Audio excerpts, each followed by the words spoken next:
Les premiers épisodes de la 3e saison de LOL, qui rit, sort, sont enfin disponibles sur Prime Video dès ce vendredi 10 mars. Tandis que 10 comédiens et humoristes s'affronteront à coups de blagues sur vos écrans, Télé Loisirs s'est entretenu avec 2 participants, Jonathan Cohen et Leila Bekti. Après nous avoir régalé avec 2 saisons de LOL, qui rit, sort, son émission adaptée d'un concept japonais, Philippe Lachaud a réuni un casting de choix pour le 3e opus. Quelques nouveautés, dont la possibilité de se venger, une fois éliminé, de ses anciens adversaires toujours en jeu, vont pimenter l'expérience.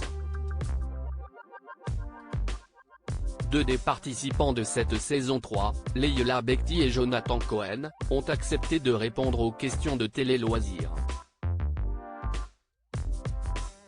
Ils reviennent sur leur participation et nous dévoilent quelques-uns de leurs traits de personnalité, sans jamais oublier de rire. Dans le travail tu es horrible, mais dans la vie tu es très drôle, Jonathan Cohen taquine Leila Bekti. Télé Loisirs, aviez-vous préparé votre participation? Jonathan Cohen: Non, on y est allé à l'instinct. J'avais envie de me laisser glisser et de réagir naturellement. Leila Bekti: Dès que j'anticipe trop de choses, ça ne marche pas. Donc ça ne sert à rien. Et puis ce qui était assez excitant, si est qu'on se connaissait tous. Et je sais très bien ce qui peut faire rire. Elle hésite quelques secondes, C'est Jean-Jacques, tout simplement. Elle a oublié mon prénom. Rire, voilà. C'est fou, 10 ans d'amitié, ce que peut faire Jean JP. C'est fou. Exceptionnel. Eh bien bravo.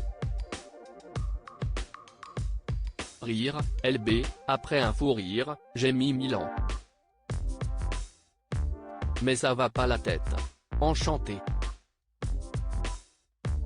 JC, eh bien ravi, je suis très fan. Rire, LB, bref, comme on se connaît. La preuve. JC, la preuve, elle me connaît très bien.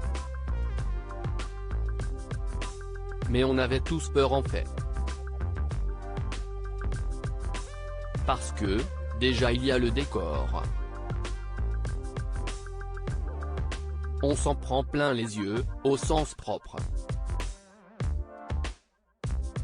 Leila rit, et puis surtout, ce n'est pas notre endroit à la base. On n'est pas habitué à être filmé par 120 caméras. LB, on est habitué à jouer des personnages. Et moi je ne suis pas humoriste, je ne suis pas quelqu'un de drôle.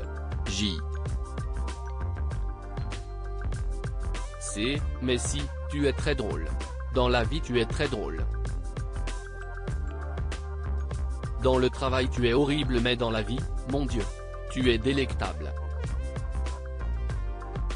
Leila rit, le fait de vous connaître était-il un atout? C'est, oui. Parce qu'on était assez naturels les uns avec les autres. On avait déjà le contact facile, alors que quand on ne se connaît pas, on peut marcher un peu sur des œufs. LB, moi ce qui m'a beaucoup ému, c'est qu'on était spectateurs les uns des autres. Ça c'était génial. JC, allez, tu vas pas chialer. Il rit toi, tu es un tricheur, Leila Bekti balance sur Jonathan Cohen. Vous avez tous deux été assez séduits par l'idée de la vengeance. Seriez-vous de nature rancunier? C'est, non. LB, pas du tout. Par contre, je peux être rancunière si on fait du mal aux gens que j'aime. Les seules personnes à qui je ne parle plus ont fait du mal à des gens que j'aimais. Mais pour moi, non. C'est beau d'accepter un pardon. Je trouve qu'il n'y a rien de plus généreux et de plus beau que quelqu'un qui te demande pardon. JC, il rit, elle est touchante celle-là, en essuyant une larme fictive. Leïla, on a deviné votre compétitivité.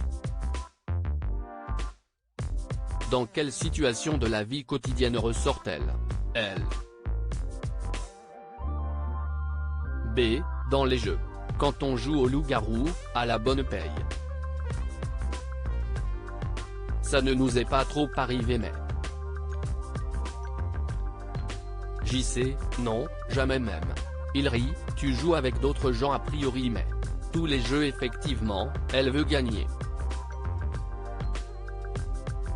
LB, oui, parce que je n'aime pas la triche, on m'appelle la police du jeu, parce que je regarde vraiment qui triche. Toi t'es un tricheur. JC, oui, j'aime bien tricher. Il rit, parce que c'est plus facile pour gagner. En plus je fais une triche amicale où je suis très vite grillé. Au loup-garou. Les gens savent très vite que c'est moi quand je suis loup parce que je ris. Avez-vous ri à un moment du jeu sans que cela ne se voie, elle? B. En aparté à Jonathan, évidemment. JC, dans le jeu? En aparté à Leïla, oui, elle. B. Non, pas du tout. J.C. On a eu de la chance, à un moment donné, j'étais avec Pierre, Ninet, à la machine à grappin, il m'a dit un truc, j'ai fait comme ça, il mime un gros sourire, et j'ai pas été grillé. LB, oui, moi je pense 2 fois. Mais quand vous recevez vos cartons jaunes, vous avez tous l'air surpris. Vous espériez ne pas avoir été vu, J. C. Ah oui. On espère ne pas être grillé. LB, oui, et puis il faut être un peu de mauvaise foi aussi. Il ne faut pas tricher, mais la mauvaise foi est importante. Une expérience épuisante, que retenez-vous de cette expérience, J. C. Pour les prochains qui participeront à cette émission, dormez avant. Parce que, ça demande énormément d'énergie, il faut arriver en forme. C'est un marathon. J'avais 11 heures d'avion dans les pattes. J'étais pas prêt, je ne m'attendais pas à ce que ça dure autant de temps, j'ai tenu, mais ça a été une bataille intérieure. Leïla, selon vos dires, l'expérience était plus épuisante que de vous occuper de vos enfants. Entre une semaine complète de LOL, Thierry, sort. Avec Jonathan Cohen ou avec vos enfants, le choix est-il difficile, elle? B. Ah non. Une semaine complète à m'occuper de mes enfants. Toujours. Parce que je peux rire comme ça, je peux dire à tonton Jojo de venir pendant ma semaine avec les enfants. Rire, JC, et oui. Vous n'avez pas pensé à ça, mais, elle a le téléphone. Rire, avez-vous appris quelque chose sur vous-même, J. C. J'ai compris que rire aux blagues, c'est trop important. Ne pas rire, c'est impossible pour moi. C'est une torture. LB. Le rire c'est quelque chose de primordial dans ma vie, c'est plus que mon compagnon de route, je veux que ce soit mon meilleur ami jusqu'à la fin de tout. Vuesis post ton Instagram à post shared by Superstream @superstreamfr, à lire aussi ce n'était pas mon idée. Cette terrible révélation de Gérard Darmon sur sa carte Joker dans LOL, Kiri sort de